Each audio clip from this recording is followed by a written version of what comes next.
Hey guys, welcome back to another Star Wars book review where it's my goal to look at the Star Wars Legends material for the very first time and discuss it here on the channel. Now last time we looked at the first installment in the Lando Calrissian Adventures trilogy, Lando Calrissian and the Mind Harp of Sharu.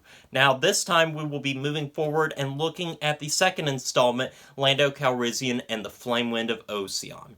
Lando Calrissian and the Flamewind of Oseon was released in 1983, a few months after the release of the first book. It was written once again by L. Neil Smith and follows Lando Calrissian and his droid Vufi Ra as they go on an adventure into the Oseon system where Lando takes part in a high-stakes sabacc game and eventually finds himself on the run as he is being hunted down by somebody that is trying to kill him. And so it's up to Lando and Vufi Ra to try to figure out who is trying to do them both in.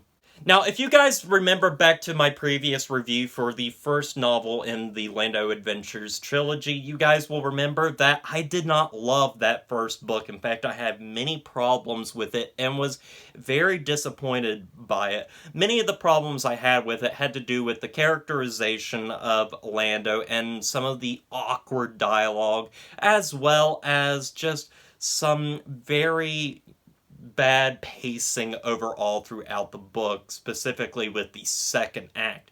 But I did enjoy quite a bit of things throughout that book that really kept me going back to it and enjoying it as much as I could.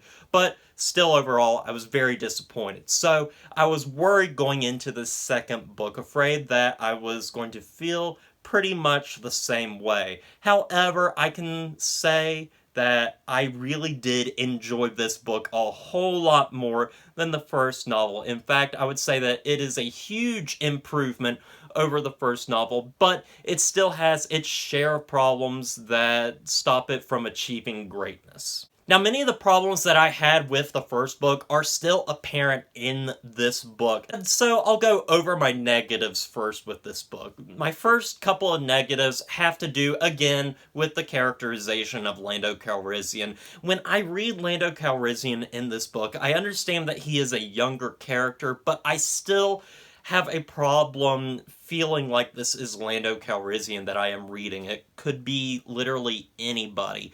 And I try to imagine Billy D. Williams or Donald Glover in this role, and I just can't. And the dialogue is, most of the time, pretty awkward. Things that he say are very cringy. In fact, a lot of things that characters say throughout this book are pretty cringeworthy. And also, I find that the pacing of the book also suffers once again. The second act in particular is unforgivably slow and has very little going on. That's not to say that there's nothing going on. There definitely is. In fact, there's definitely more going on in this book than the previous book, but the second act should be where the chunk of your story is, and if nothing really is happening that much or very little plot progression is going on, then you have a pretty terrible second act. And overall, the second act isn't awful in this book compared to the first one, but it is extremely disappointing, especially with the fact that the first act and the third act are pretty solid. Also, again, there's this little annoyance that I absolutely hate in this book. It's an ongoing joke that will probably still be in the third book, that was in the first book as well, and that is the character of the droid Vufi Ra keeps calling Lando Master, and Lando keeps retorting with, "Don't call me Master." And it happens like 20 times in the book, and after a while, it just gets really old, monotonous, and boring, and I couldn't stand it when it happened because you just see it coming, you know it's coming, and then it comes, and you just cringe when you read it. Also, even though I really like the first and third act of this book, I will say that the third act overall in this book, compared to the first book, was very, not lackluster, but it did have its share of problems as well, in that it felt really rushed. There was some great stuff that was going on in this book, specifically with the villain character, and a big reveal that happens in the third act, but it just happened so quickly that you didn't get really any time to delve into it much. Now, I do understand that these books are extremely short and they don't have too much time to dwell on things, but I would have liked a little bit more because it felt really rushed. But with that said, let's get into a lot more of my positives with this book. And the biggest positive, which was my biggest positive with the first book, is the character of the droid Vufi Ra. And this character is just so much fun and so interesting and so funny as well.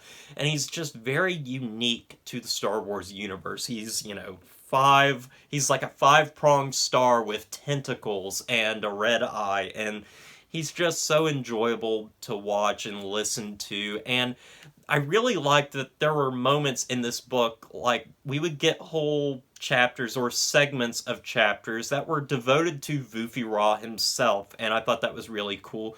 And they also do that with several other characters, specifically a villain character that I'll get into pretty much very soon.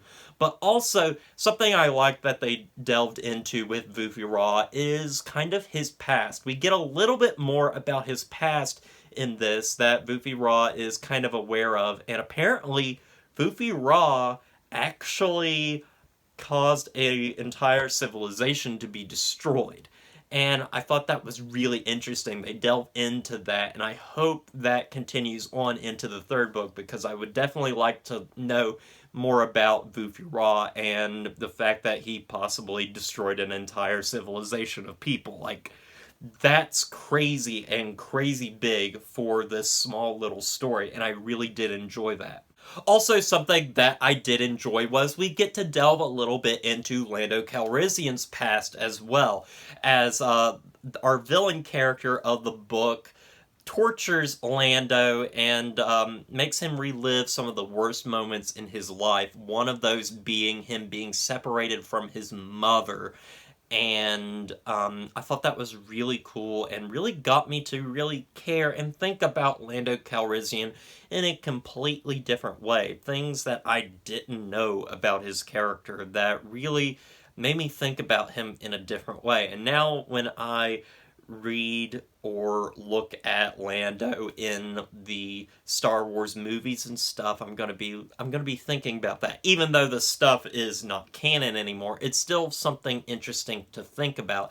And I thought that Smith did a really good job with that. Also, I nagged on the dialogue and stuff with the writing of this book, and I do have some problems with that where it is kind of awkward to read, but I can say that the prose text actually is a lot clearer and more enjoyable, and the read is mostly just more enjoyable overall. It's more interesting than the previous book, which was just a treasure hunt kind of thing, and it wasn't as good as the treasure hunt that was in the last Han Solo Adventures book, but it was still pretty solid here. I liked a lot of the characters. I liked delving more into Sabacc and learning more about it. I always like scenes of Sabacc. I think they're really interesting and just really fun to read.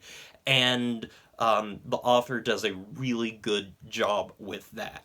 And also, something that I absolutely loved about this book that I'm finally going to talk about is the villain of the book. Now, there was a villain in the previous book that got away and declared revenge on Lando Calrissian. And that character appears in this book, and I thought that was brilliant because he's behind people trying to kill Lando, and I thought that was really interesting, and how he was trying to get revenge on him after what happened in the previous novel. I thought, oh, brilliant, because now these three books can be more closely connected to each other. And when he was in the book, it was just incredible, and I really like some of the chapters that are devoted to him as we delve into his character a little bit more and what he thinks about Lando, and I thought that was really cool. However, I was disappointed that he kind of gets pushed to the wayside in the third act as we kind of have our climax. But when he was in there, I really did enjoy it that they brought him back because I thought it was a good little twist that, I didn't see coming, actually. Overall, though, Lando Calrissian and the Flamewind of Oseon is a solid read. It is much better than the previous book. I think Smith did an excellent job of really delving more into these characters, making a more slower-paced book that has its share of problems in terms of pacing, but also has some great adventurous moments, some great character beats, and overall is a pretty fun read that is nowhere as good as some of the stuff that I've read previously, such as the Han Solo Adventures trilogy. But as a second book, as a second attempt at writing a Star Wars book, I am very pleased with what I got out of this book, and I hope that the third book is just as good because I am hopeful that it will continue to get better or at least as good as this book was. With all that said, I'm going to give Lando Calrissian and the Flamewind of Oseon a 7 out of 10. So, would I recommend this book? I would definitely recommend this book, especially over the first book, but I think you're going to get more out of this if you read the previous book, so I am going to also recommend the first book in this trilogy, although I will say that, it's difficult to get through, but I think if you stay around, you can sit down and really enjoy this book. But thank you guys for watching. I hope you enjoyed this video, and next time I will be looking at the final installment in the Lando Calrissian Adventures trilogy, Lando Calrissian and the Star Cave of Thomboka. Or Thomboka, whichever it's pronounced. But anyway, guys, thank you guys for watching, and as always, don't forget to like, comment, and subscribe to the channel, and I'll see you guys in the next review.